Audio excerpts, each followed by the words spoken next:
لو الجديد سعره غالي عليك انا جايب لك تشكيله من الكسر زيرو اندرويد وايفون كسر زيرو ومعاه العلبه بتاعتهم وبتاخد ضمان من الايفونات. بتبدا عندنا من ايفون 11 بطاريات 100% وفي بطاريات 90، المساحات بتاعته 128.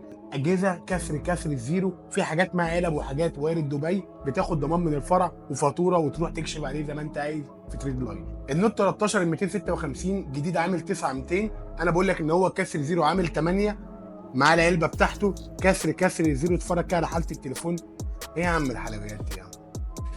ايه الجمال ده يا عم؟ شايف جهاز بدل ما انت ما تروح تجيبه ب 9200 ولا 9300، انت هتجيبه من عندنا كسر الزيرو بكام؟ ب 8000 جنيه، وكمان هتاخد ضمان على الجهاز. حاجه فابريكا. ادي الجهاز اهو، النوت 13 256 والرام 8 بيطلع معاك لحد رام 12. المميز ان في الفرع بيديك ضمان عشان هو الفرع ما بياخدش اي حاجه من العميل. لو انت هتبيع جهاز مستعمل او عايز تبدل ما بياخدش اي حاجه متغيره او كان فيها مشكله او حتى دخلت التوكيل. لازم الجهاز يبقى كسر الزيرو بالحاله دي كده عشان يقدر الفرع ان هو يشتري منك، ان هو الفرع لما بيجي يبيعه بيديك عليه ضمان.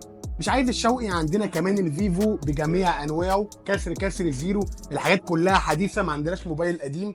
الموبايلات عندنا كلها بالعلب وبنديك ضمان عليه. حتى اجهزه ريلمي الحديثه برده موجوده عندنا، والجهاز الريلمي السي 53 اللي كان عامل قلبان كسر زيرو هتلاقيه باقل سعر في مصر، والمميز ان هو عليه ضمان وعلبه. حتى لو بات عندنا كسر الزيرو، انا عايز اقول لك ان الرينو 8 ده كان عامل قلبان حاجه. بص اتفرج معايا، انا مش هتكلم. تخيل لما انا بقول لك ان انا جايب لك ده كسر الزيرو بسعر اقل من 7000 جنيه، 256 ورام 8.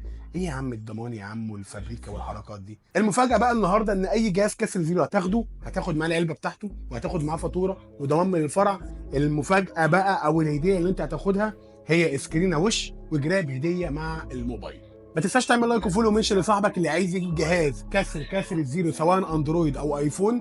قول له موجود جميع الاجهزه بالعلب بتاعتها وبتاخد ضمان من الفرع.